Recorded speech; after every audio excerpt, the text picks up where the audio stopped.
Chinese vessel sunk by Argentina had a history of fisheries incidents abroad. The Chinese trawler sunk by the Argentine Navy earlier this week is owned by a state-owned Chinese entity with a track record of fishery incidents abroad. The Liu-10 squid fishing boat belonged to Shandong Yantai Marine Fisheries Co., which is a subsidiary of the China National Fisheries Corporation (CNFC), a giant state-owned firm in turn held by the China Agricultural Development Group Co., part of the Chinese government. The Argentine Navy sank the Liu-10 squid trawler earlier this week in Argentine waters near the port of Puerto Madryn in the province of Chubut. Puerto Madryn is a city of about 70,000 people in the province of Chubut in Argentina's Patagonia region. Yantai Marine Fisheries Co. has 24 squid fishing boat in Argentina, Chile and Peru. The company also provides personnel, shipbuilding and seafood processing services and focuses on the Pacific Northwest, South America primarily.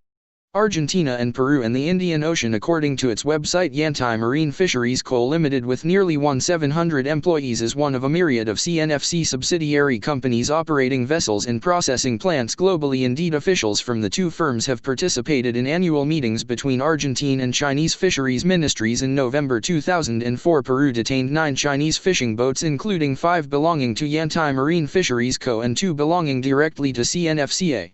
Substantial fine was paid for their release. A further 2 CNFC vessels were confiscated by Ivory Coast authorities in 2014 for illegal fishing. Seafood executives who spoke to Seafood Source predicted further incidents due to a continued expansion in China's overseas fleet. Boats like the Liu typically do 2-year stints abroad and crews are swapped once a year, explained a Beijing-based executive who regularly does business with CNFC on behalf of Russian and Western European clients. CNFC boss Zhong Wenfeng was one of several Chinese fisheries executives frequently visiting Argentina. In recent years, he was bidding against fellow Chinese state-owned Shanghai Jinyu Deep Sea Fisheries Co. for Altimir Sa, a shrimp and fish catcher and processor in the port city of Puerto Madryn, the port near where the latest incident occurred. Part of the state-run Shanghai Fisheries General Corp Group SFGCG conglomerate, Jinyu paid $21.5 million United States dollars, 19.1 million euros for the Argentine firm CNFC. Like its sister company China State Farms Agribusiness Group Corporation is a subsidiary of China National Agricultural Development Group Corporation (NADC), which also ultimately controls CNFC, formerly known as the China Fisheries Joint Company. The firm started to sail into Africa waters in the mid-1980s. Today it has boats and docking facilities in almost a dozen nations, most of them in Africa and Southern Asia. News of the sinking was lightly reported in China, while Chinese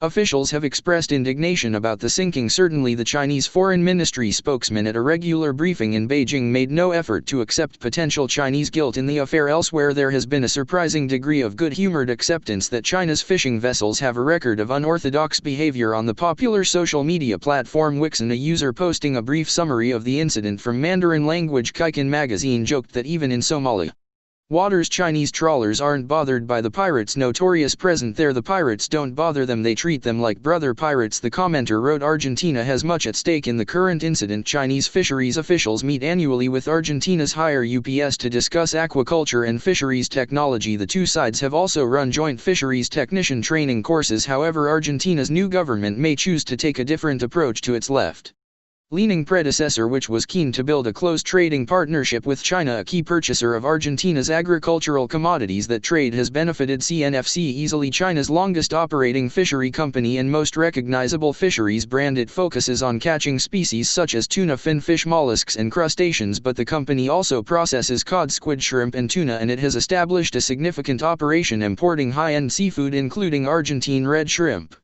Assisted by China's massive bureaucracy and network of embassies, CNFC and its subsidiaries have licenses to fish in several other countries. CNFC often operates through subsidiary or joint venture companies. In Senegal, it operates through a local subsidiary company known as Senegal Pêche, which has a 12-vessel fleet and also processes in country. In Mozambique and Madagascar, the company fishes for shrimp under locally registered firms. CNFC's average annual fishing volume is officially 100,000 metric tons. The firm claims annual sales of 200 million United States dollars, 177.4 million euros, though it doesn't state how much of that comes from ancillary services. CNFC has a strong logistics fleet as well as 120,000 tons of cold chain logistics that it contracts to third parties. Significant CNFC competitors include state-run China Poly Group Corporation has built a new fish processing factory in Mauritania, partly in return for access to the nation's waters. It also has operations in Ghana.